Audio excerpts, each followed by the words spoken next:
গোলাঘাটত সদৌ টাই আহোম ছাত্ৰ সন্থাৰ পূব মৰঙীয়া আঞ্চলিক সমিতিৰ উদ্যোগত অসম অসামৰিক প্ৰতিৰক্ষা বাহিনীৰ ছাত্ৰ ছাত্ৰীৰ মাজত 7 দিনা বিনামূলীয়া প্ৰশিক্ষণ শিবিৰ শুভাৰম্ভ।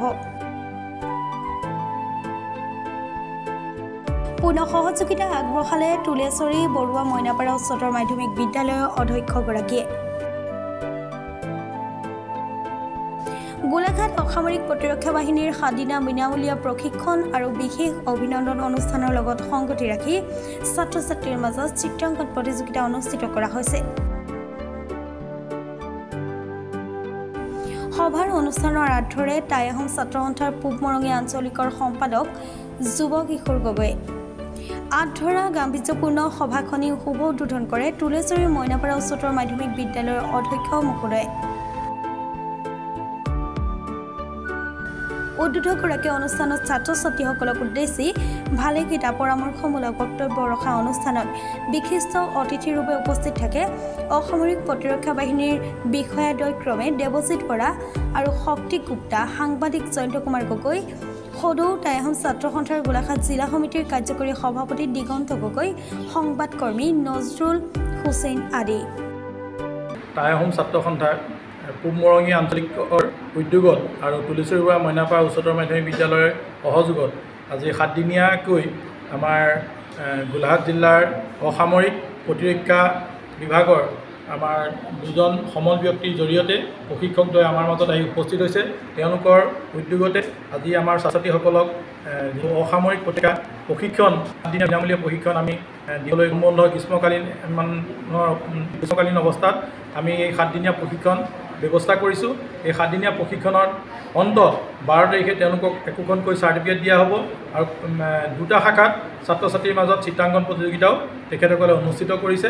আজি আমাৰ উদ্বোধনী সভা তথা আমাৰ প্ৰতিৰক্ষা কিয় লাগে আমাক, মানে প্ৰতিৰক্ষাই আমাক জীৱনত কেনেধৰণে সহায় তথা মানৱ সেৱা কৰিলে কৰাৰ ক্ষেত্ৰত কেনেকুৱা ক্ষেত্ৰত আমাক সহায় হ'ব, এই গোটেইখিনি কথা শাৰী সামৰি তেখেতসকলে প্ৰশিক্ষণ দিব আৰু প্ৰশিক্ষণৰ অন্তত একোখনকৈ চাৰ্টিফিকেট দিব।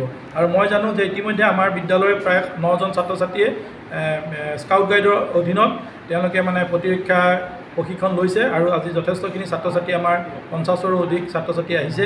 আৰু এটা ভাল লক্ষণ, তেওঁলোকে এই প্ৰতিৰক্ষাৰ অসামৰিক প্ৰতিৰক্ষাৰ যিখিনি প্ৰশিক্ষণ লৈ নিজকে মানে মানৱ সেৱা কৰাৰ অৰ্থত উৎসৰ্গিত কৰিব আৰু ভৱিষ্যতে তেওঁলোকৰ নিজৰ কৰ্মক্ষেত্ৰতো এই চাৰ্টিফিকেটৰ জৰিয়তে তেওঁলোকক মানে উত্তৰণৰ ক্ষেত্ৰত যথেষ্টখিনি সহায় হ'ব, সেইবুলি ভাবি আমাৰ এই প্ৰশিক্ষণৰ ব্যৱস্থা কৰিছে। আৰু আমি টাই আহোম ছাত্ৰ সন্থাক আমি শলাগ ল'বই লাগিব। যোৱাবাৰ তেওঁলোকে নতুন ৰাষ্ট্ৰীয় তেওঁলোকে আমাৰ গ্ৰীষ্মকালীন শিবিৰ ইয়াত অনুষ্ঠিত কৰিছিল। নতুন কুৱেশ্যন পেটাৰ্ণৰ ওপৰত হাইস্কুল শিক্ষান্ত পৰীক্ষা অনুষ্ঠিত হৈছিল, তাৰ ওপৰত তেওঁলোকে সমল ব্যক্তি আনি কৰিছিলে। এইবাৰ তেওঁলোকৰ মানে ব্যতিক্ৰমী ধৰ্মী যিটো অসামৰিক প্ৰশিক্ষণৰ ব্যৱস্থা, প্ৰতিৰক্ষা প্ৰশিক্ষণৰ ব্যৱস্থা কৰিবলৈ লৈছে, তাৰ কাৰণে আমি তেখেতসকলক শলাগ লৈছোঁ। আমাৰ উদ্যোক্তা তথা জিলাৰ কাৰ্যকাৰী সভাপতি দিগন্ত গগৈক আমি এইটো ক্ষেত্ৰত বিশেষকৈ উদ্যোগ লোৱাৰ বাবে আমি ধন্যবাদ জ্ঞাপন কৰিছোঁ। বিশেষকৈ আমাৰ বিদ্যালয়খন বাছনি কৰাৰ বাবে তেওঁক আমি শুভেচ্ছা জ্ঞাপন কৰিছোঁ। উল্লেখযোগ্য যে সম্ভাৱ্য প্ৰাকৃতিক দুৰ্যোগৰ ফলত হোৱা দুৰ্ঘটনাৰ পৰা নিজকে কেনেকৈ সুৰক্ষিত কৰিব পাৰি তাৰ প্ৰতি লক্ষ্য ৰাখি ছাত্ৰ ছাত্ৰীৰ মাজত সজাগতা সৃষ্টি কৰিবৰ বাবে এনেধৰণৰ মহান কাৰ্যসূচী গ্ৰহণ কৰা হৈছে বুলি জিলা কাৰ্যকৰী সভাপতি দিগন্ত গগৈয়ে সভাত বক্তব্য প্ৰদান কৰে।